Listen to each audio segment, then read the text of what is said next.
Good morning, or depending on when you're watching this, good afternoon, good evening, or good night. My name's Ross, and I was always told I had a voice for radio, so today I'm going to be showing you all about what I consider to be an underappreciated card in the Pokémon Trading Card Game. Now, when we talk about Pokémon, there are three of the original Pokémon that everybody loves. There's Pikachu, there's Charizard, there's Gengar. They are the big three, as it were. Whenever anything is going down, those guys are in the middle of it.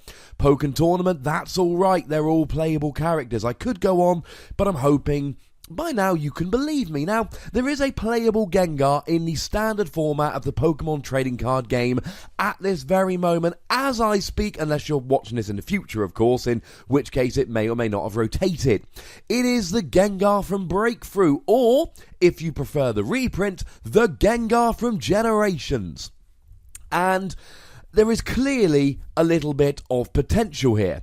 The reason is, it has got, oh my goodness, an incredible attack, Creepshow. 2 energy, if your opponent's active Pokemon has 3 or more damage counters on it, that Pokemon is knocked out. So the aim of this card, the aim of a deck built around this card is very, very simple. You put 3 damage counters on a whole bunch of Pokemon, and then you KO with Gengar. That is your strategy. Now, Gengar does actually have a first attack, Sinister Fog. Your opponent's active Pokemon is now poisoned. Put 1 damage counter on each of your opponent's benched Pokemon. Now, this is not really the attack you want to be using, because if you're using Sinister Fog, you are setting up for Creepshow, but you are also leaving your Gengar in the active to be KO'd. That's not something that you're going to be wanting to do. So you can use Sinister Fog in an emergency to get the requisite damage on the field, but it is, shall we say, a backup plan at best. And what is so good about Creepshow is it one-hit KOs anything. 250 HP Wailord EX, oh wait, I've one-hit KO'd it.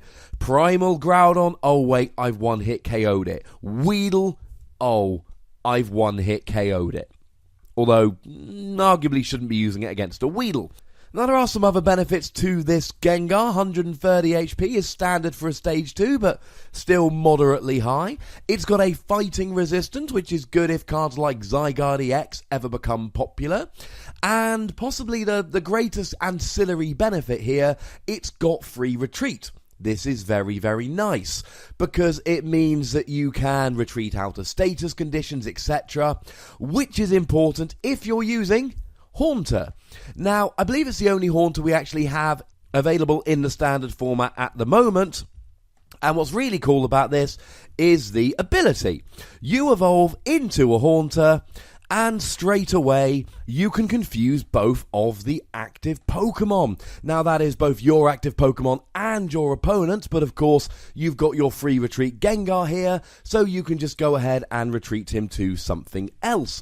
Why is confusion good? Because confusion is a special condition, whereby if your opponent tries attacking with their confused Pokemon, they have to flip a coin. If heads, the attack works like normal. If tails, they put 3 damage counters on themselves. Oh look, that just happens to be the exact amount of damage counters required for an automatic KO with Creepshow. Not perfect, but quite good. As we're going to talk about in a little bit, you will often be wanting to use rare candy in this deck to get set up, so you're probably only going to be playing 1 or 2 Haunters rather than 4, but it's still a fun little thing you can do. It will still give you a nice benefit. What is also really, really good here, again, only in certain circumstances, but as I've said on a number of my videos, you need to use what's available, Poison Ring. Your opponent's active Pokemon is now poisoned and cannot retreat. Now, one card you could use this brilliantly against is Hawlucha. Now, Hawlucha is a Pokemon that can only attack EX Pokemon and has free retreat. So a lot of people who are playing a lot of Hawlucha will not play many Switch cards. But Hawlucha cannot attack Haunter. So you can keep the Hawlucha in the active, poison it, and let it slowly get KO'd by poison, because they won't be able to retreat. If you were playing Haunter in a Trainer Lock deck, such as a Vileplume deck, then the chances of your opponent being able to retreat would be very slim, and they would just sit there constantly being poisoned. It is not an attack you're going to use every turn by any stretch of the imagination, but it's one more trick up your sleeve that your opponent is not going to be expecting. There is a Gastly, flip a coin. If heads, the active Pokemon is both asleep and poisoned. It gets a little bit of damage on the field, which, as we've seen, is crucial for Creepshow to work. And secondly, it might buy you a turn or two. So the big question we need to ask with this deck is, how do we get the damage counters on? This is a card which is phenomenal when your opponent's Pokemon all have free damage counters, and terrible when they don't. Let's face it, if there was a Pokemon that for 2 energy just read, your opponent's Pokemon is KO'd, everyone would be playing that. It would be insane. So how are we going to do it? First idea, Mega Alakazam. Reasoning very simply is, when you evolve from Alakazam to Mega Alakazam, you get to go ahead and put 2 damage counters on the active Pokemon and 3 damage counters on one of your opponent's benched Pokemon. I know it's only 2 on the active and we need 3, but you could always play something like a Lysander or an Escape Rope or a Pokemon Catcher to try and get that bench Pokemon into the active. Now, I've said many a time, of course, that this ability should be on the Mega, because the ability is always on the evolved Pokemon, but as Megas only have 1 attack or 1 ability, the game makers are breaking the rules with this card. It upsets me a little bit, but we don't really have time to talk about how much it upsets me in a huge amount of detail. The point is this. You get to put all these damage counters around and really help to set up your Gengar. The other thing you can do is use the attack suppression, put 3 damage counters on each of your opponent's Pokemon that has any energy attached to it. If your opponent's got a whole bunch of energy out, then you can use Alakazam EX to pop a whole bunch of damage on them. That is nice. And as I say very regularly, yes, your opponent can play around cards like this by just not putting energy on the field. But you know what? If my opponent is not attaching energy that they want to attach to try and slow me down, I am totally okay with that. Now, this is a good way to get a whole bunch of energy on the field. It does potentially give up 2 prizes, but this is very much 2 sides of the coin kind of thing. Yeah, you're giving up 2 prizes with your Alakazam, but you know what? You want to get out 4 Gengars. And if you get 4 Gengars KO'd, you've probably lost the game here. So play a Mega Alakazam, have it KO'd, you've still got your 4 Gengars. To be frank, if your opponent is KOing the Mega Alakazam, they are not KOing the Gengar. And it's the Gengar that's going to win you the game here. You put the damage counters on your opponent's Pokemon, Mega Alakazam gets KO'd, he's already done what he needs to do. So, nice way to do it. There are some other ways to do this. One thing you can do is you can use Absol here. Now, Absol's got a cool little ability, which allows you to move 3 damage counters from one of your opponent's Pokemon to another one of your opponent's Pokemon. And what's really cool about this is you can make sure that your opponent's active Pokemon always has those 3 damage counters. Creepshow only allows you to take out the active Pokemon, so you can use Cursed Eyes, Absol's ability, to put the 3 damage counters on the active. You could even combo Alakazam and Absol to put 3 on the bench and then move them up to the active. Of course, this can also get cheeky KOs. Let's say, for argument's sake, you're playing against a deck that plays Galvantula. They're going to have to play a 30 HP Joltik in order to evolve to said Galvantula. They put the Joltik on the field, you drop the Absol, move 3 damage counters, and instantly KO the Joltik. Again, it's not a trick that's going to work every game. It's not going to work every time, but it is going to be beautiful when it does. Another card which used to be really good and is now significantly worse is Golbat. Golbat has a cool little ability. You evolve from Zubat up to Golbat, and you get to drop 2 damage counters onto one of your opponent's Pokemon.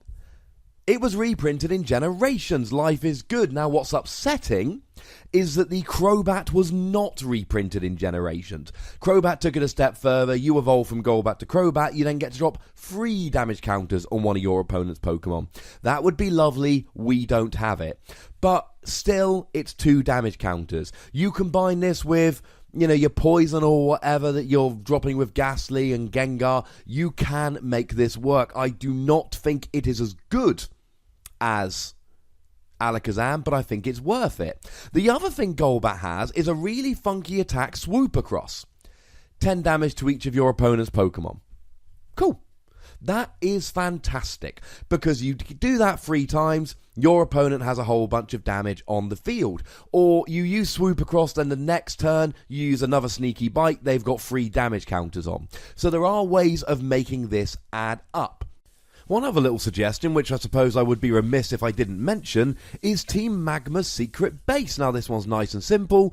You put your stadium into play, and then when either player puts down a Pokemon that is not a Team Magma Pokemon, they have to take 2 damage counters. Now, there's a number of reasons this isn't particularly great. Firstly, your Pokemon have to take 2 damage counters, and your opponent can just play any other stadium to get rid of it before they bench their Pokemon. I.e., they're always going to be in control of when they bench their Pokemon and whether the stadium is out. And of course, it's 2 damage counters when really you need 3. But as we've seen, there's plenty of other ways where you can add another damage counter or 2 to make it up to the requisite 3. Now, there are a couple of other Pokemon that you can use here to drop the damage counters, and I'm not quite such a fan of, but I think they deserve a little bit of consideration. First of all, Wobbuffet. Now, Wobbuffet isn't great at dropping damage. I'm not going to pretend that Wobbuffet is kind of like Golbat or Mega Alakazam that are just dropping damage counters all over the board. He's got an attack for 2 energy, which does 10 damage, plus 10 for each damage counter that's already on your opponent's active Pokemon. It's not spectacular. Although, as a side note, if you drop enough damage with stuff like Mega Alakazam, you could use Wobbuffet to take a cheeky KO. What Wobbuffet does is it has the ability Bide Barricade. Both players cannot use abilities of non-psychic Pokemon.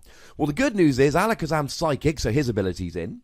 Golbat's Psychic, so his ability's in. Haunter's Psychic, so his ability's in. And you know what? If you're not attacking with Wobbuffet, you can go ahead and just confuse your opponent's active Pokemon and Wobbuffet, because Wobbuffet ain't attacking, and it will give you time to set up your Gengars on the bench. You slow the game down, and then you go ahead and make sure that your opponent isn't getting set up, and your Gengars are getting set up. Big difference. You can build your deck to be less reliant on abilities like Shaman to set up. Your opponent won't have done so, and you will be better equipped to cope with that Wobbuffet ability lock. The other one, and I'm not a huge fan of this one, I'm mentioning it because in terms of spread damage, it is a really fun Pokemon that we've got at the moment. You might remember him from my grass video, link in the description, Galvantula. 1 energy, 30 damage to 2 of your opponent's benched Pokemon. There, remember, is an errata saying benched Pokemon. The card reads Pokemon, but due to the errata, we read it as saying benched Pokemon. And you get to apply weakness and resistance, so 60 to a Shaman, for instance. Let's say you're coming up against a Greninja deck, you can use this Galvantula to take down Froakies, because you can one-hit KO 2 Froakies on the bench for 1 energy. Yes, Joltik has 30 HP, and when the Greninja deck is set up, Joltik's a huge liability. But until then, Galvantula can take 2 or 3 prizes. The trade is very much in your favour. Not the best idea, but a cool one. Now, there are a couple of trainer cards you need to be thinking of when looking at this deck. Firstly, we have Devolution Spray.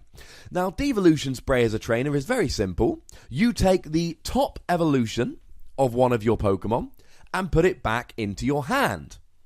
And then they can't re-evolve this turn. This is brilliant. You evolve Zubat to Golbat, use Devolution Spray, and then you can either re-evolve that Zubat next turn, or if you've got 2 Zubat on the bench, you can evolve one, Devolution Spray, evolve the other. And that will work exactly the same with Mega Alakazam. You evolve to Mega Alakazam, put 20 on the active, 30 on one of the bench, play a Devolution Spray, and then you can do it again with another Alakazam, or you can wait and then just evolve the following turn. I'm a fan of this, and if you're playing cards like Mega Alakazam, you want to be playing Devolution Spray. Another card which could have a huge use in this deck is Bursting Balloon. Bursting Balloon is a tool that will stay on your Pokemon for a single turn. At the end of your opponent's next turn, Bursting Balloon gets discarded. But if the Pokemon is damaged while it has Bursting Balloon attacked and it is in the active position, i.e. they've used Lysander to bring it active, your opponent takes 6 damage counters. That's fantastic, because what happens is they take 6 damage counters, in comes Gengar to finish them off with Creepshow. Or they don't attack into Bursting Balloon to avoid Creepshow, and then they're not attacking, or they're KOing something else on the bench. So let's say, for argument's sake, you KO something with Gengar, you attach a Bursting Balloon. Your opponent can either KO the Gengar, which is what they're going to want to do, and take 6 damage counters, setting up a KO from the next Gengar, or they can KO something else, and your Gengar is currently safe. Oh yes, ladies and gentlemen, it's an awful lot of fun. My recommendation, Alakazam, Devolution Spray, Bursting Balloon. If we had Crobat, that would be better, but we don't. Now, a quick word about Expanded. The Expanded format allows you to use every set from X and Y and later, rather than Standard, which is Primal Clash and later. There's 4 really good cards that will improve this deck remarkably in Expanded. Firstly, as I've mentioned, Crobat is back. Secondly, we have Super Scoop Up. Flip a coin, if heads, pick up one of your Pokemon, and then you can put it back down and re-evolve it, used for Mega Alakazam and Crobat to get rolling. AZ, which is very much like Super Scoop Up, except it's a supporter, and you have to discard any energy, tools, etc. attached to those Pokemon. And Dimension Valley, which allows you to reduce the attack cost of Gengar, Zubat, etc. by 1. The 2 energy attack for Gengar is a pain. If you can't get the energy out fast enough, consider cards like, for instance, EXP Share, which will move an energy from one Gengar to another. Although I did talk about this in my Beedrill video, link in the description, so go ahead and watch that if you want a bit more information. Let's finish off with a couple of problems here. Firstly, healing. And the 2 cards I'm really looking at here are Fresh Water Set, which doesn't see a lot of play, and Rough Seas, which does see a lot of play in almost every deck. Well, Water and Lightning decks. It'd be weird if it was played in other decks. And the reason why they're so good is they heal multiple Pokemon. Obviously, if you're trying to spread damage and your opponent is healing, that's a bad thing.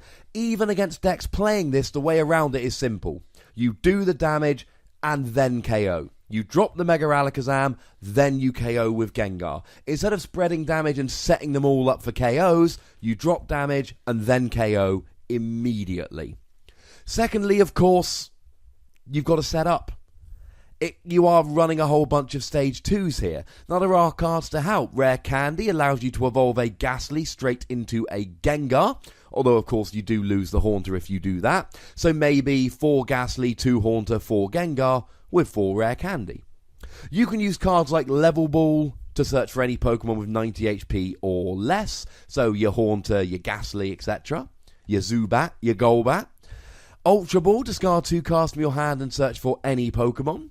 Or Repeat Ball, search for any Pokemon that's already on the field. As a side note, whenever you're playing a deck that plays lots of one Pokemon, do consider playing 1 Repeat Ball, just because it can help you to set up. And decks with Crobat and all in, last format did see a little bit of play with Repeat Ball. You can also play cards like Trainer's Mail, Acrobike, Shaman. We talk about these cards on this channel a lot. They will help you to increase the speed and consistency of this deck. And the last problem is a weakness to Dark-type Pokemon. And this can be a problem, because there are several really good Dark-type Pokemon. All the Yveltals are very good at the moment. Zoroark is very good at the moment.